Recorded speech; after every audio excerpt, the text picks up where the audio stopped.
So today's webinar will focus on formulating research questions, and we hope that you, with this, will develop a better understanding and how to frame your research questions. And more specifically, that you will gain a better understanding about what the question is, to know about selection criteria for questions, get an insight into the development and evolution of the research questions. And then we also look into what to do with answered questions. And yes, while obvious, apparently it's not always obvious. And then we look into why it can be hard to craft research questions and how those questioning process is actually a very structured one. And then we go into some examples in the clothing, and then off the record will allow for some reflection and discussion. Now, so what is the question?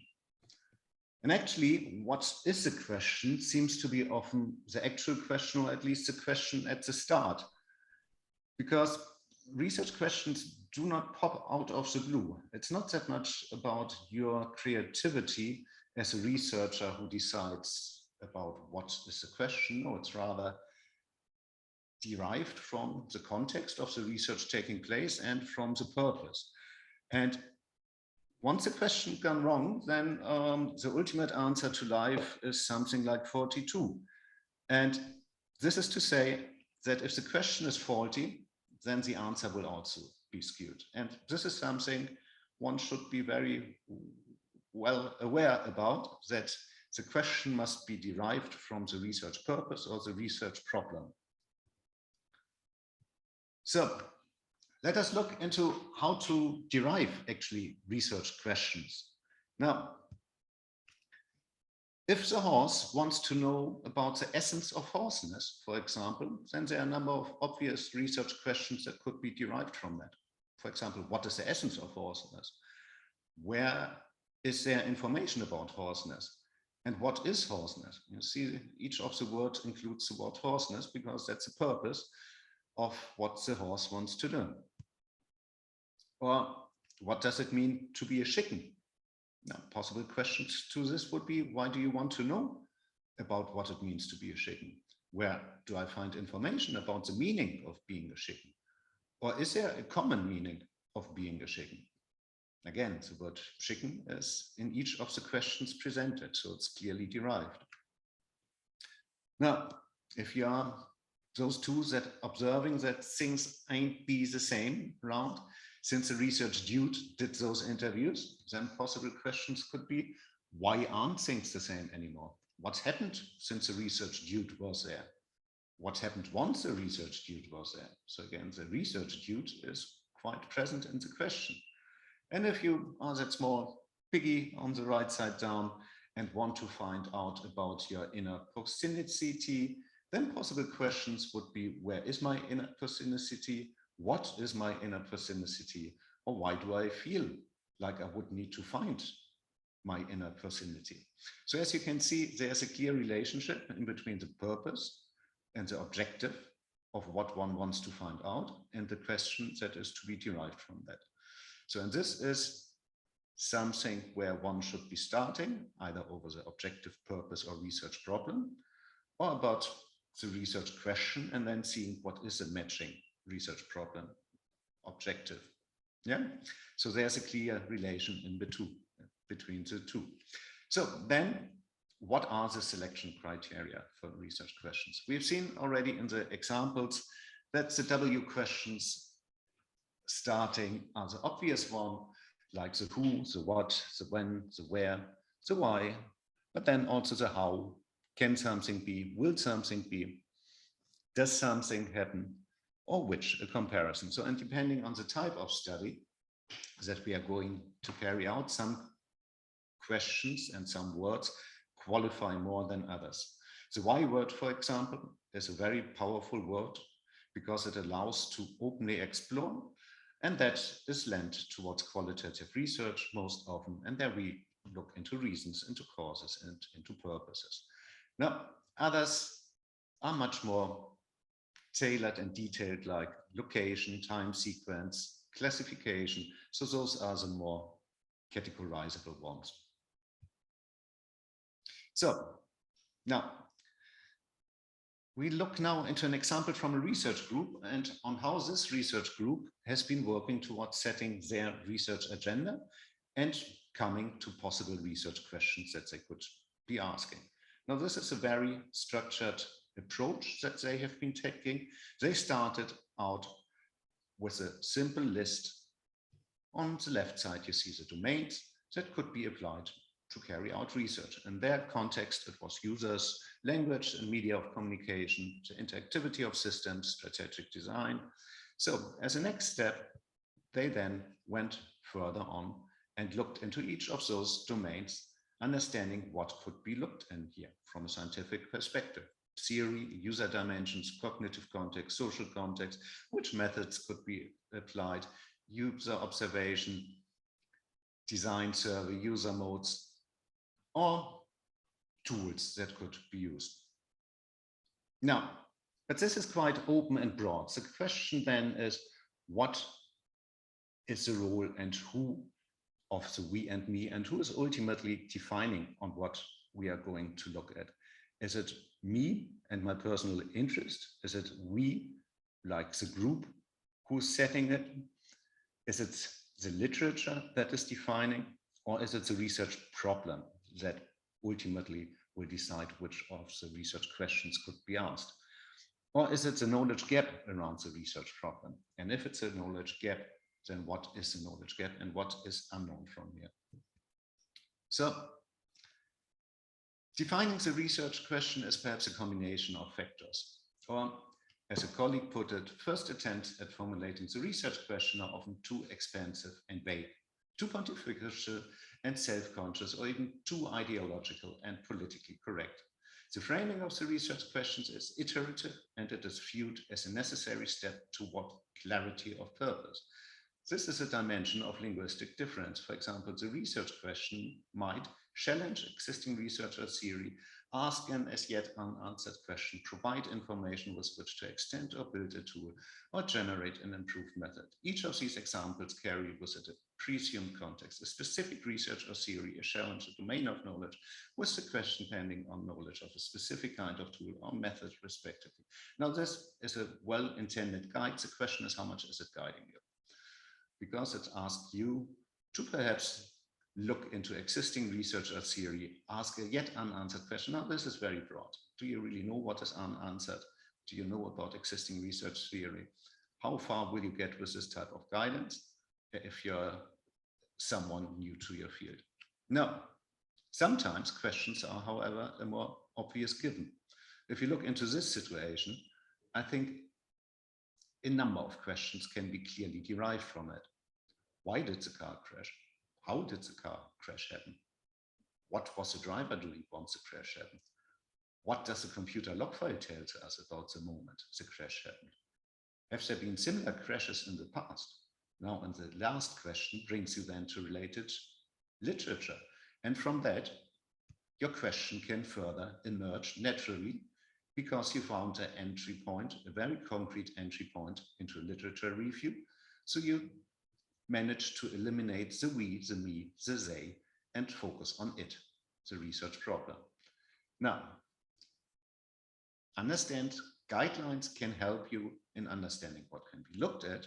However, they might also be overwhelming, and then working on over something concrete might help you to get some boundaries drawn and focus and to point to relevant literature. And from there, the questions can emerge more naturally, if that is making sense. Any questions to this point? Okay, so then let's look into how do research questions develop and evolve over time. Now, did you actually know that the research questions are among the last thing to be written up in your thesis?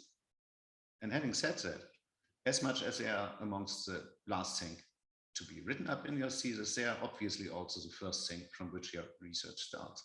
There will be initial questions that you're raising. And then, in between the initial raising and the last written up in your thesis, there's a constant refinement. Nothing will stay, everything will emerge, and there's a clear reason for that. because initial questions are more geared towards you and getting knowledge and clarity. You want to understand what is happening here. Why, for example, is something not working? Or why is A happening once I do B? So those are the questions that would be appealing to you. And the main purpose here is for you to get some knowledge. Why was a Tesla car crashing? Was it on autopilot? So those are the initial questions, right? Then, once you advance with your research, once your knowledge is advancing, but also once data is becoming available, you look into the Tesla, you look into the log file of the computer that will tell you something. So you have data. And with that, your questions become more concrete. You saw that once the accident happened, the driver was reading a book, right?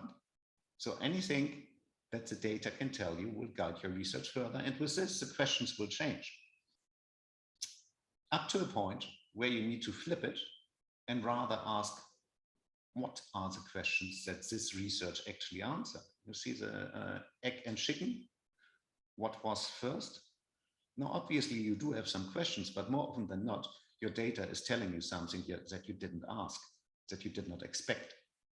So you need to reverse engineer from the data, from the answer towards the question. And once you're doing so, perhaps the description of the problem also needs to be adapted. Or you see that there are different questions and you want to understand how they relate to each other.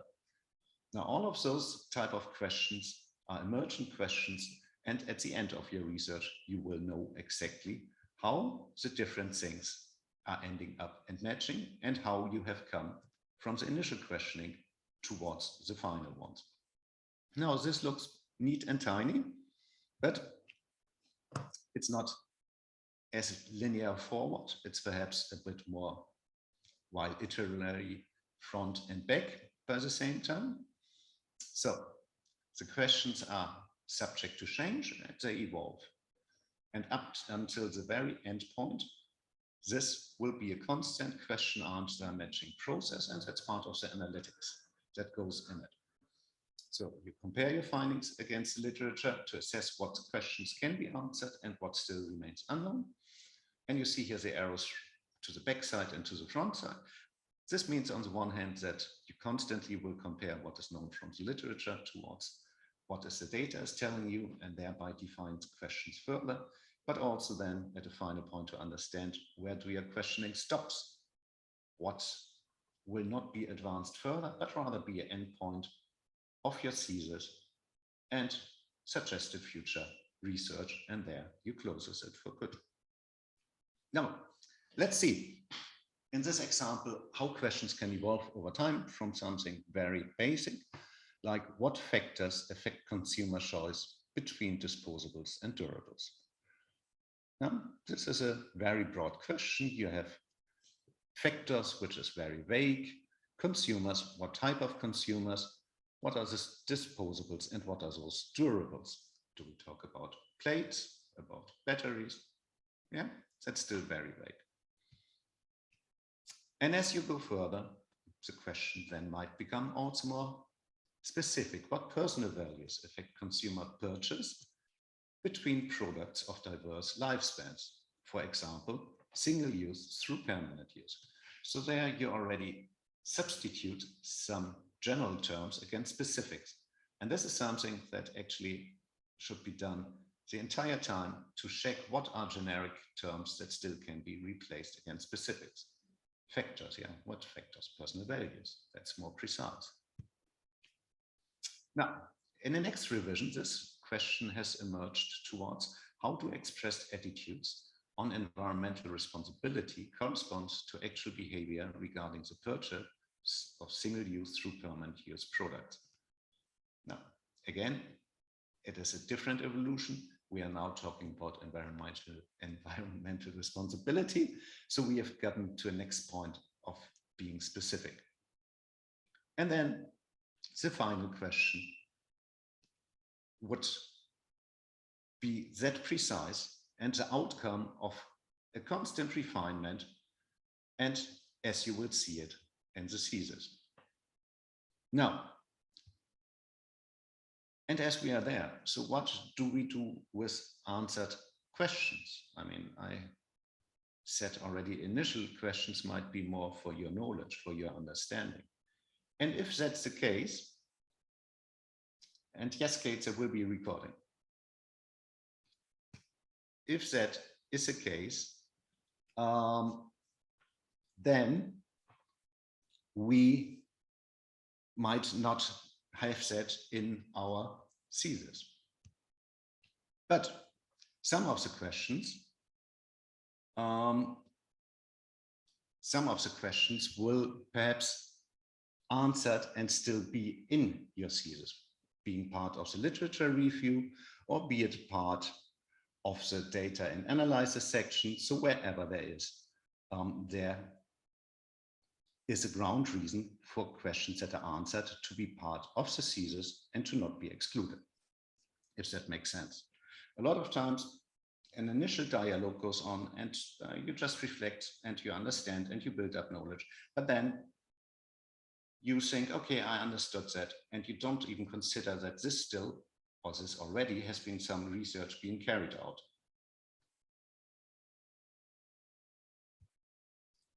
Okay, so it's understood, but it's still part of your thesis, if that makes sense. So why then can it be so hard to craft research questions? Now, for once, research questions might be faulty. And this is something that can happen.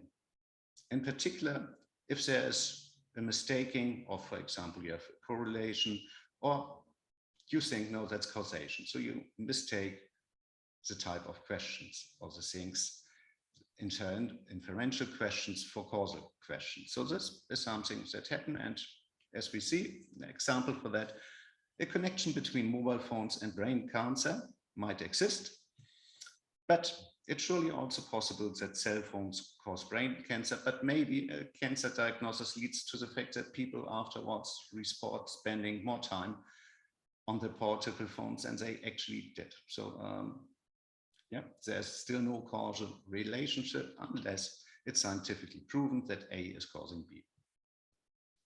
Or a more simple example that I found very good in here is if the Washington football team wins their last home game of the season, the incumbent party stays in the White House.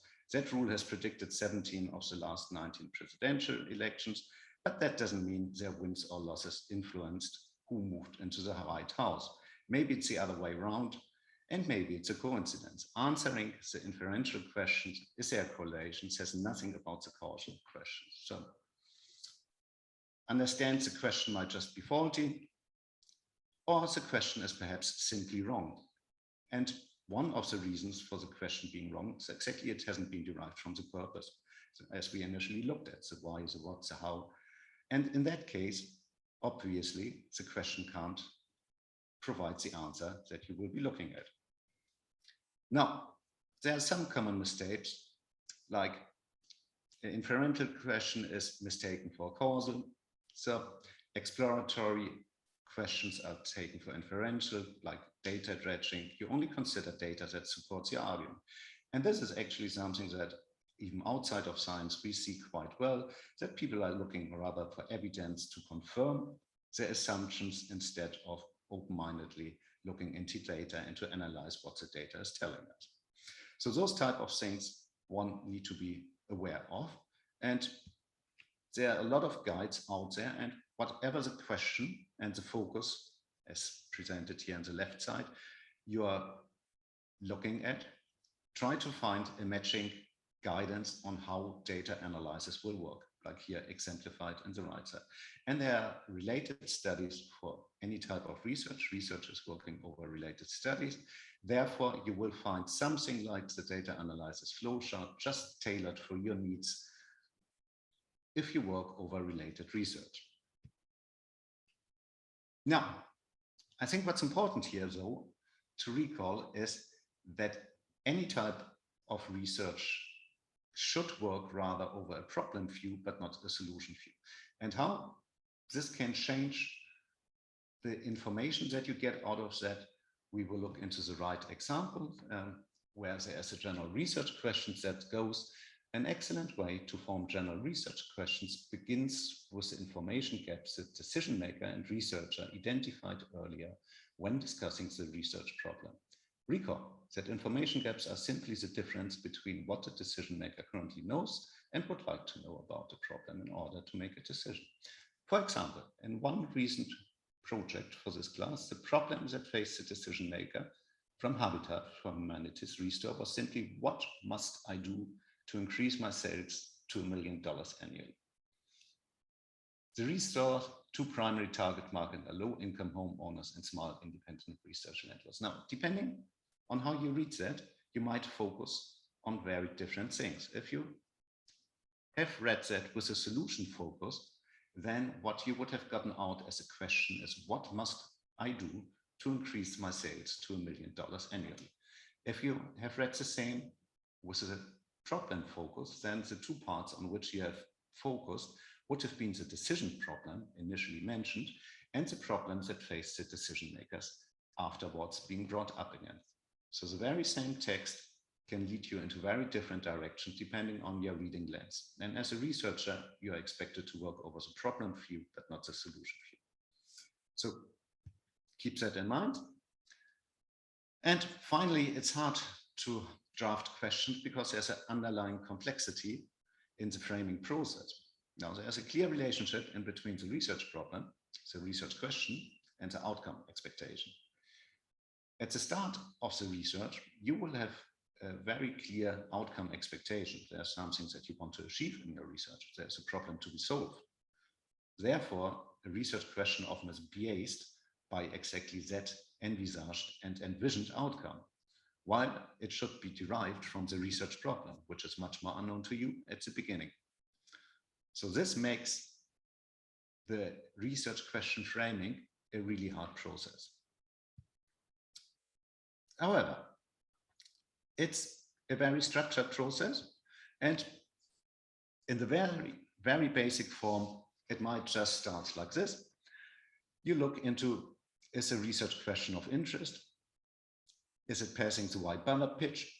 And as we've seen with the Tesla example before, it's not that much is it of interest to you, but is there a problem to be looked at? The car crashed.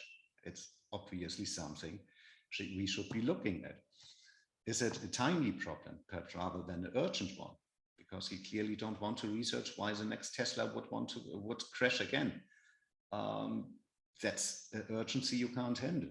That will scoot your research. It must, however, also match the white ballot pitch. Now, is a research question researchable? Is it well defined? And what methods have earlier studies applied? And do I know about those earlier studies? And what can I be building on? And what do I need to replicate? For what reason? What will be measured and how? What can be supported and what can be contradicted? So this is again where earlier studies can guide you on. And is a question actionable? Can I act upon it in the very basic form? Now, then there are other things that can help you, and those are more expectable. The question should be focused, it should be specific, it should be sufficiently complex, but not too complex. There should be an analytical element in it, and it must be an open-ended, unbiased question without exactly having a suggested solution built into it.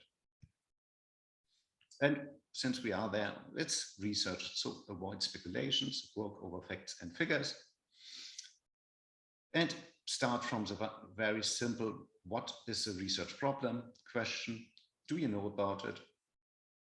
And if you have an answer to it, what then is still unknown? If you have no answer to it, then go down. Why is the situation as it is? What is problematic? So try to get out as many specifics as you can to then just have a clear understanding about the type of question and research that you would want to carry out. So those are all conscious choices, and you see there's less or little need for being creative on that end, which is often what holds students back, that they are too. Okay, now we looked already into an earlier guideline and how that might be overwhelming, but there are also more specific guidelines that you might find. And I think it's a time worth investing to find concrete guides that walk you through the research. And perhaps this is one of the most difficult things to understand: what are good guidelines and what not. And it's not that sometimes the guidelines are written with bad intention. It's just guidelines are written by expert researchers, and they are obviously decades away from where you are at the current point in time. Therefore, their vocabulary will have changed. So, choose steps to develop your research question. Choose a topic, work over the research problem perhaps, do some preliminary research, specific and focused, not general. Dig into the literature, understand what you will be looking at, consider your audience, and keep your audience in mind when narrowing your topic down and developing the questions. And engagement here, in particular, if you engage in qualitative research, is key towards saving time. I mean, you will have a question, perhaps the audience, the stakeholders have an answer to it, or they can help you to further define it. So you start asking questions and to engage, and afterwards to evaluate the question and to get it more focused as you go along. And let's look into this example. If this is a case study, what is the research question? If this is the answer, what is the question, is a panel game from BBC. And one of the examples the panel was given as the answer is cheese, wine, and rubbish. So what's the question to that? What 3 words best describe France? So you see, once you know the answer, you can re-engineer and reverse the question from there. As initially said, is it the answer, is it the question? Now, in the closing, let's look into 4 example research questions. Research question 1. What is the evidence for claims made about listening behavior, listening processes, and listening barriers in the popular technical and academic literatures? Now,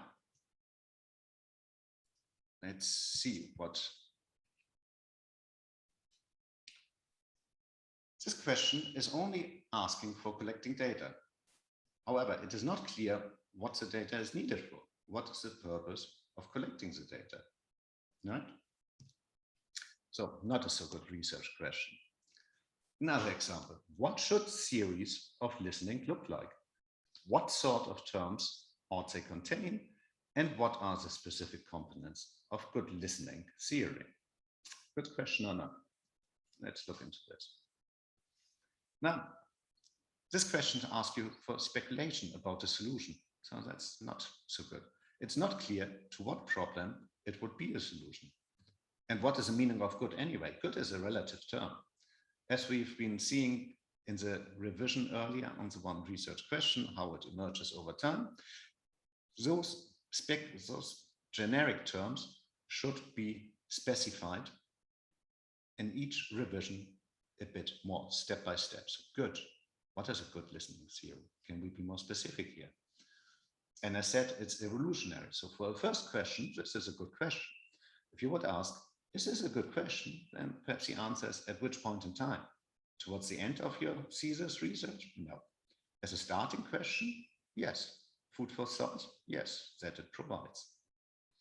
Now, let's look into another question. What theories exist to explain listening, broadly speaking, and how well do they stand to empirical scrutiny? Now, actually, this question consists of 2 questions, and it is not clear how these 2 relate. Yeah? While in the context of the paper, the questions might or might not make sense as a standalone question, they provide the wrong guidance, at least if you're a novice researcher. And again, what is the meaning of well? Yeah. So, but those type are examples that you are provided within guidance papers. If you look into that paper below, it's attempted to guide you.